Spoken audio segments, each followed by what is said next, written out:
Hey students, welcome to BBA Simplified by Dr. Vinky Sharma.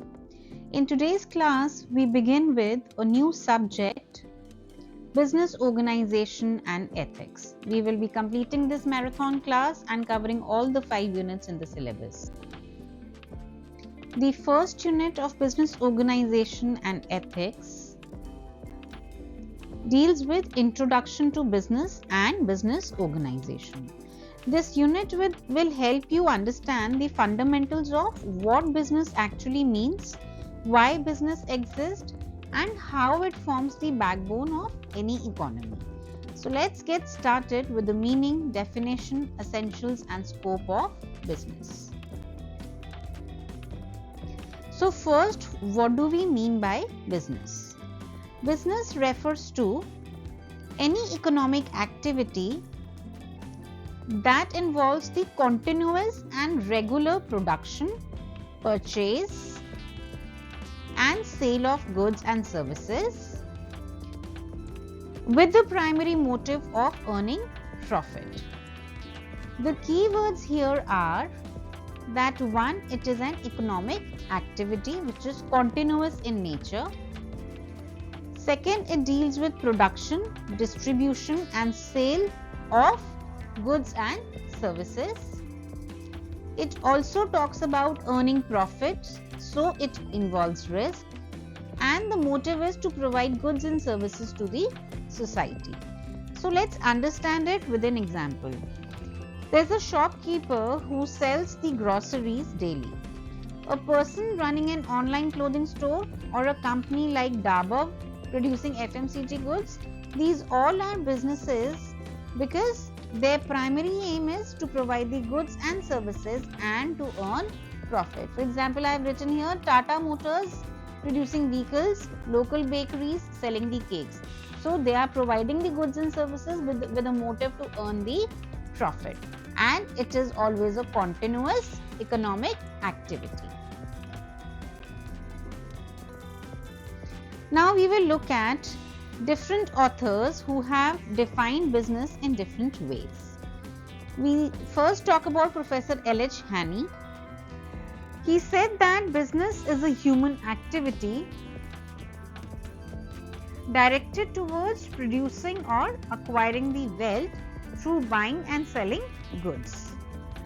Now this highlights two important things. One, that business is a human economic activity, and the second is wealth or profit generation is the main purpose. There is another popular definition that is from Peter Drucker, who said that the purpose of business is to create customers, which means that the success of any business depends on understanding the customer's needs and serving them better. For example, companies like Swiggy or Amazon, they operate successfully. Why? Because they focus on customer convenience and satisfaction. Now let's move to the essentials of business, also called as characteristics of business. The first characteristic is that business is an economic activity. It is not done for fun or charity. It is performed to earn the income. So it is an income generating activity. For example, a doctor who helps the poor patient for free. It is not business. It is only a social service. The second characteristic is production or purchase of goods or procurement of goods. So we see that a business either produces the goods like factories, or it procures the goods for resales. For example, there is a mobile store. What does the mobile store owner do? He procures the phones from the distributor and sells them in the market. The third characteristic is sale or exchange of value.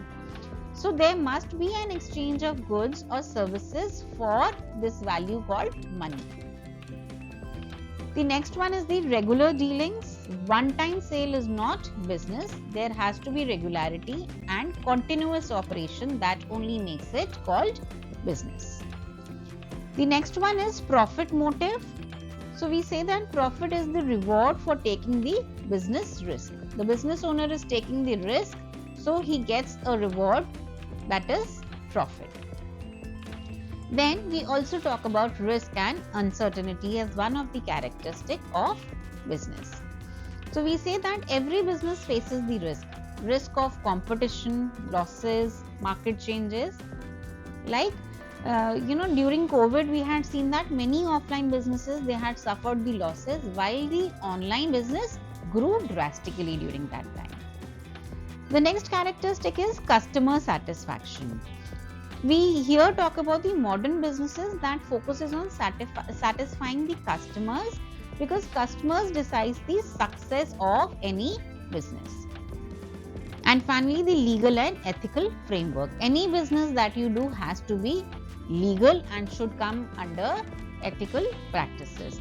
So these essentials or characteristics, they help the different businesses from other activities like employment or profession.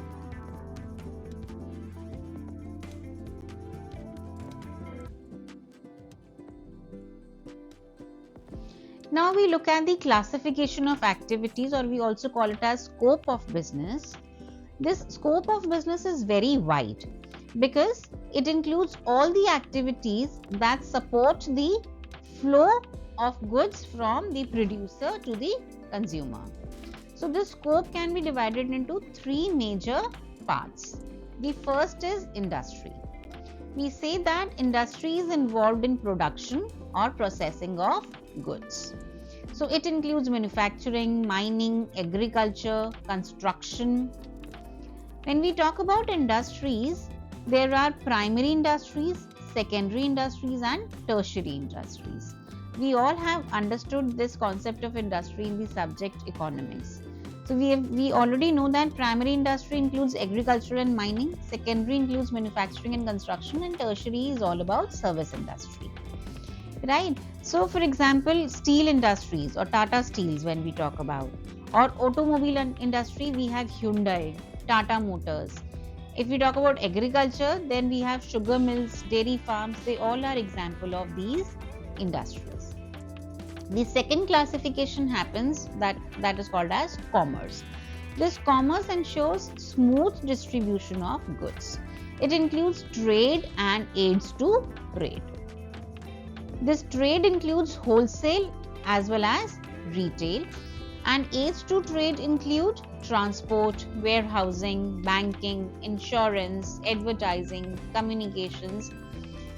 Like for example, Flipkart, it depends on the courier services, it depends on warehouses, packaging, payments and delivery partners. So they all are commercial activities. The third one is the services or professions or direct services. So these are professional services like those provided by doctors, teachers, engineers and consultants. So in short, we can understand that the scope or the way the business is classified, it covers everything from making a product to delivering it to the customers. Now let's look deeper into industry, which is one of the core component of a business activity. This term industry refers to all those activities which are concerned with the production or processing of goods and services. So either we are producing or we are processing the goods and services. So here we see that we divide the industries into three main types. The first type is the primary industry. This includes all activities that extract or produce the natural resources.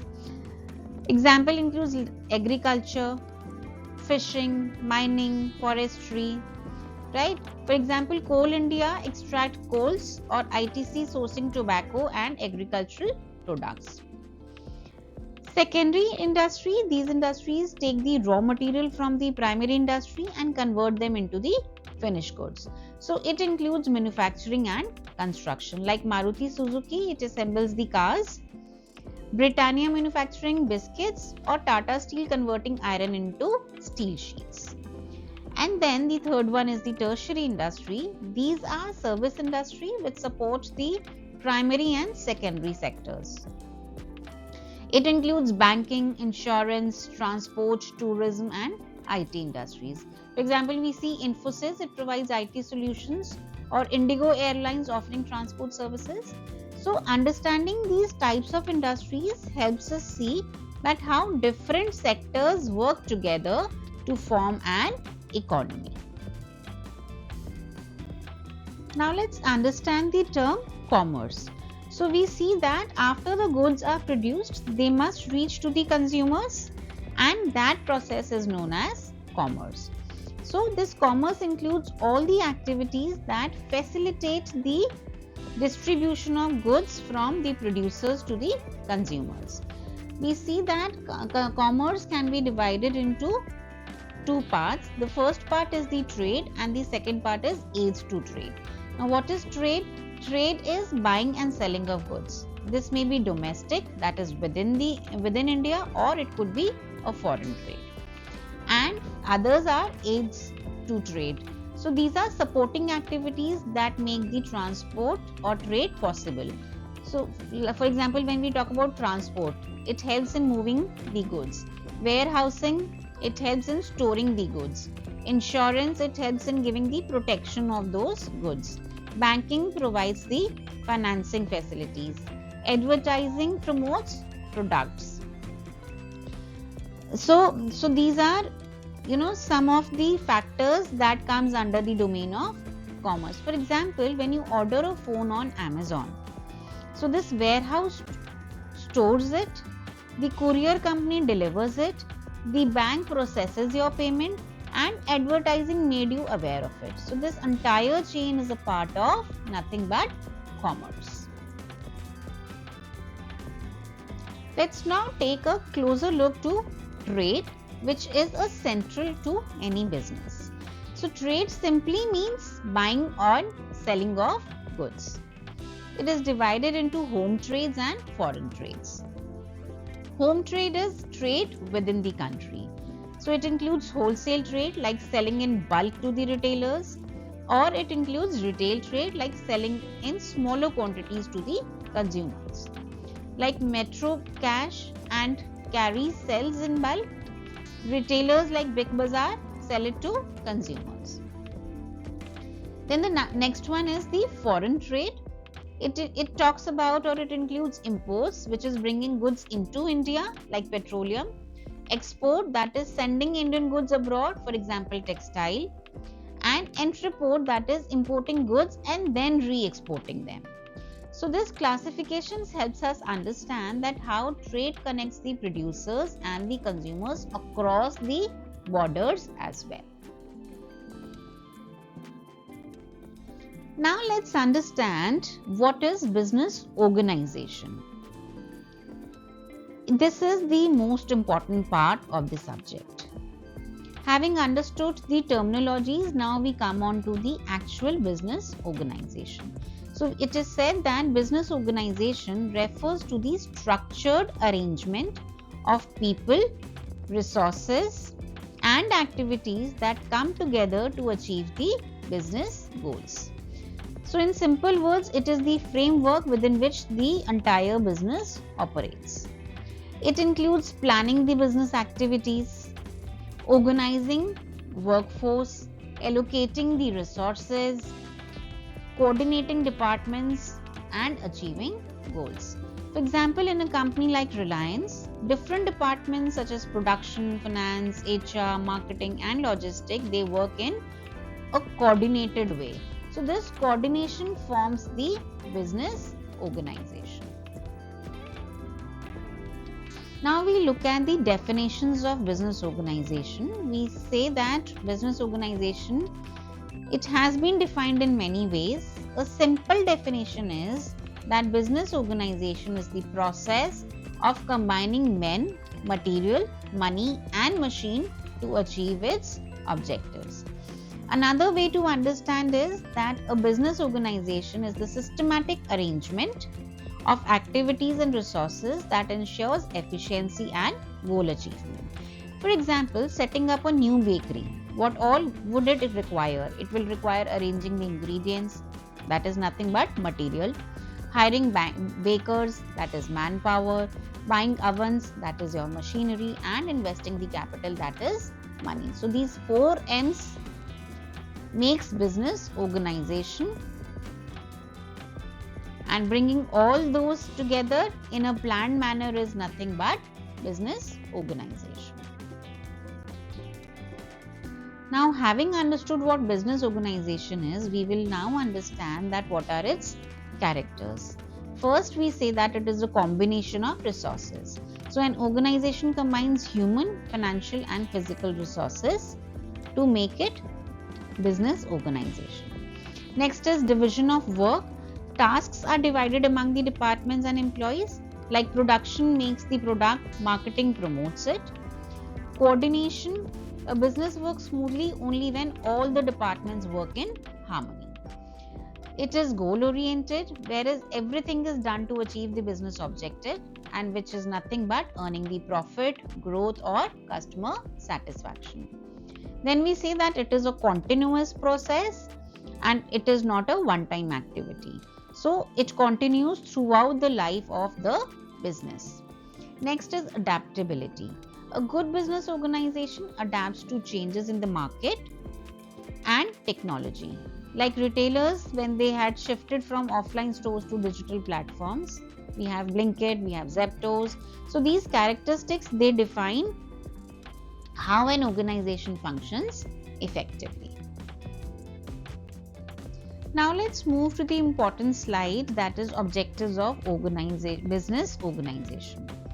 We need to understand that every business organization exists for a set of objectives, which can be grouped into following categories. The first objective is the economic objective. It includes earning profit, increasing market share, and ensuring survival and long-term growth. Next is the social objective. Any business also have a responsibility towards the society. So they aim to provide quality goods at fair price, generate employment, avoid harmful practices and contribute to the community development. The third objective is human objectives. These are related to the employees, like providing better working conditions, fair wages, training and development, and job satisfaction of the employees.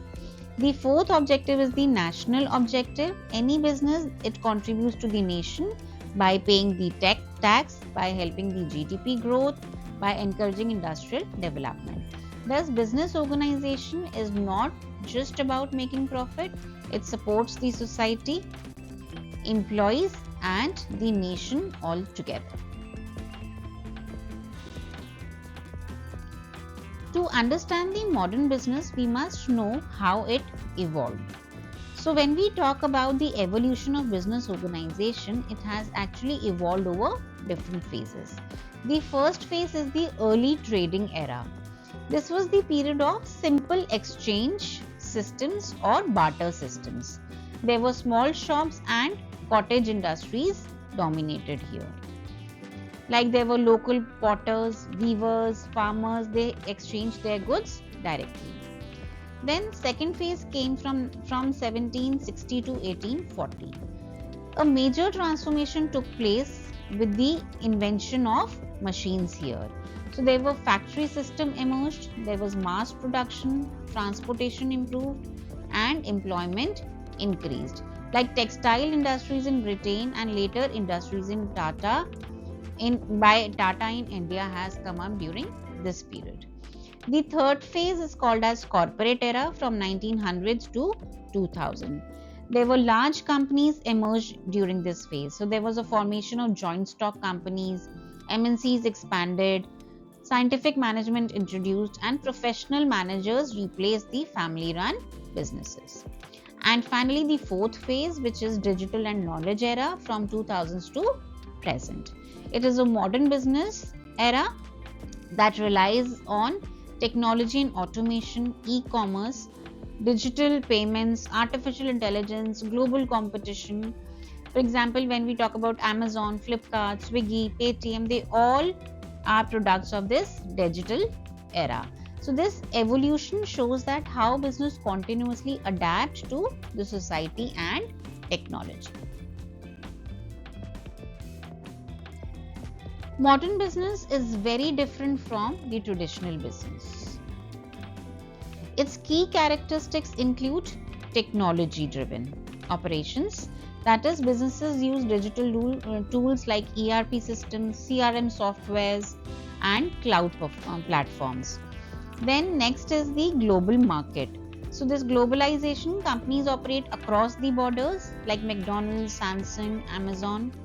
Then we see that it is customer centric. The success now depends on the customer experience, like Zappos. It is famous for its customer service. Then e-commerce and digital payments, online shopping, UPI payment, digital wallet, they had dominated today's business world. Then we say flexible workforce. So businesses now support remote work, hybrid system and flexible timing. So this modern business is dynamic, fast and technology oriented. Now let's understand the concept of profession. Since this unit compares business and profession, we need to understand what profession is. We say that profession refers to specialized occupations requiring formal education and ethical standards. So this profession refers to the occupation that requires specialized knowledge, formal education or training and certification or licensing. Professionals follow a code of ethics which ensures trust and quality. For example, doctors, they require MBBS, medical licenses. Lawyers, they require LLB plus bar counseling registration. Chartered accountants, they require ICAI licenses. Teachers and professors, architects and engineers. So unlike business, the primary motive here is service through professionals we say that though professionals also earn their fees. Now let's look at the comparison between business and profession. So to clarify this difference between business and profession, we will look at various bases. The first one is its nature. We say that business is an economic activity while profession is a service-based occupation that require expertise. The next basis is qualification. Business require no minimum qualification, but in case of profession, it requires specialized education, like you cannot practice as a doctor without MBBS. The motive of a business is to earn profit, and profession aims for service plus earning their fees. The regulations, there are no fixed code of regulations in business, because business we say that it is regulated by government laws and profession is regulated by professional bodies like ICAI or Bar Council or MCI, right? Then the risk involved, business has higher risk and professions are comparatively low in risk. Coming on to capital requirement, business require higher capital investment whereas profession require lower capital, mostly skill based. So this comparison helps the students answer the exam questions very confidently. So you need to draw this table and then further explain each and every basis along with the examples. Now let's summarize that whatever we have learned in this unit 1, we've understood the meaning, definition, essentials and scope of business. Then we understood the classification, that it is classified by industry, by commerce and by trade. We understood the meaning, definition, characteristics of business organization, the objectives of business organization and the evolution from barter to digital era. Then we understood that what are the important features of the modern business, and finally we understood the differentiation between business and profession. I hope this unit was clear to you. Now we look at the important questions that have been asked in the previous years. Define business, explain its essential. discuss the scope of business, explain classification of business activities, define business organization, explain its characteristics, describe the evolution of business organization, and differentiate between business and professions. Thank you so much for learning with BBA Simplified by Dr. Vinky Sharma. In the next video, we will be discussing Unit 2, which will be talking about business units. Do like, share, and subscribe for more marathon classes. Thank you so much for watching.